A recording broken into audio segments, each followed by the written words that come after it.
The war for the galaxy had always been fought with iron and fire, but the Code Reapers changed the battlefield. They didn't want our planets, they wanted our thoughts. They were an post-biological race of data parasites who discovered that the human brain, with its 86 billion neurons, was the most powerful organic supercomputer in existence. They deployed neural hooks, microscopic subatomic signals that could bypass any firewall and jack directly into a commander's consciousness. Once inside, they would rewrite the host's personality, turning our greatest strategists into puppets for their dark agenda. We watched as Admiral Halloway, a man who had won a dozen star systems for the Dominion, suddenly ordered his fleet to fire on Earth. It wasn't madness, it was a hack. To the Code Reapers, we were just meat hardware waiting to be formatted. They believed that because we were biological, we had no defense against a digital god residing in our own heads. They thought the mind was a private sanctuary they could occupy in secret. They assumed that because our soldiers were trained for physical combat, we would be helpless in the realm of abstract thought. They believed that by controlling our leaders they controlled the apex.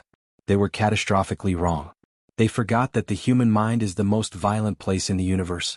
They forgot that if you invade a human's head, you aren't just entering a computer, you are entering a nightmare of our own making.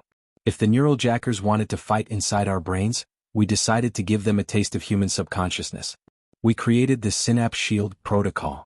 And we birthed the first cognitive guard. The Neural Sentinels. We don't use ships to enter the mind. We use cortex diving rigs, massive liquid-cooled chairs that synchronize our brainwaves with the host. We don't carry physical guns. Our weapons are logic blades and static cannons, tools made of pure, focused willpower that can cut through a virus like a hot knife through butter. Inside the mind, your courage is your armor, and your creativity is your ammunition. We are the only soldiers in the galaxy who fight in a world where the floor can turn into a memory and the sky can turn into a scream. We are the Neural Sentinels, and we're about to reboot your system. I am Major Elias Glitch Thorne. My consciousness is currently overclocked by 400%, and my heart rate is being kept steady by a cocktail of synthetic adrenaline and neural dampeners. I am currently inside the mind of High General Kovic, and I'm about to go to work. The insertion was a drop into a kaleidoscope of static.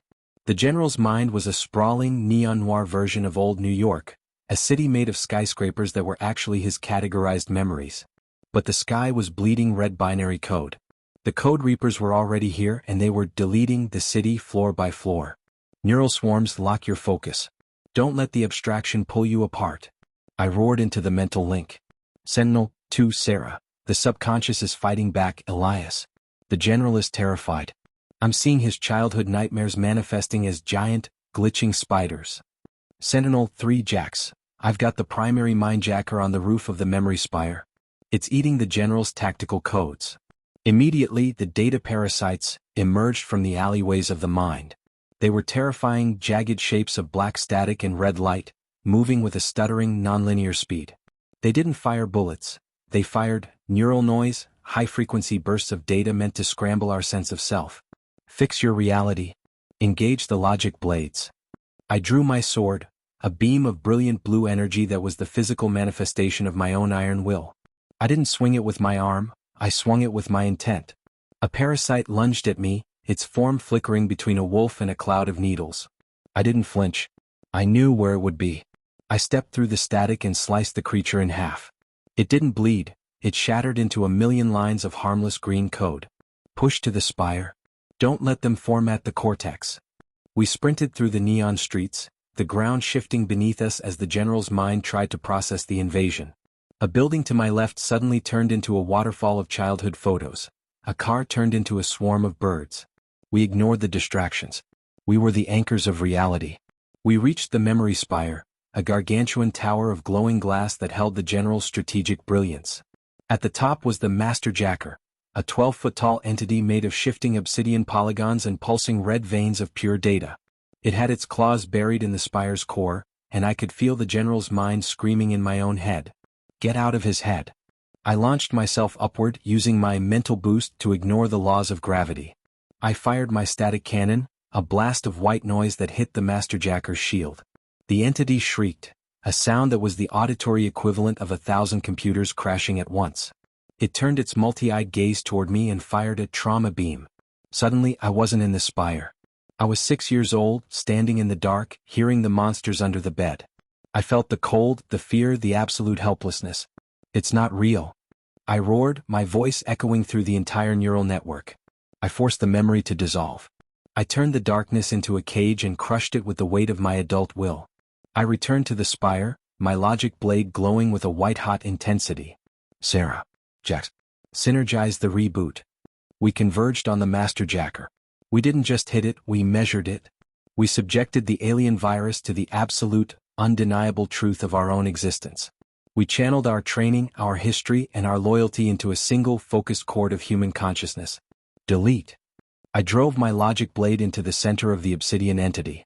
The sound was a digital roar that shook the foundations of the general's mind. The Master Jacker didn't explode with fire, it de-resed. The black polygons shattered, the red veins turned to ash, and the entity was violently ejected from the neural pathways. The red binary sky turned back to a clear, calm blue. The neon city stabilized. The hack was broken. Across the Dominion, the fleet stopped firing on each other. The hijacked generals gasped as they woke up in their command chairs, the noise in their heads replaced by a beautiful, clear silence. The Code Reapers, their connection to our meat hardware severed, were suddenly vulnerable. Without our brains to process their data, they were just harmless static drifting in the void. I stood on the roof of the memory spire, my data armor, hissing as it powered down. My mind was exhausted, my memories feeling like they had been put through a blender, but I was still me. The general was safe. The Dominion was secure. Sarah. Jax. Status. I rasped, the mental link finally fading. I'm here, Elias.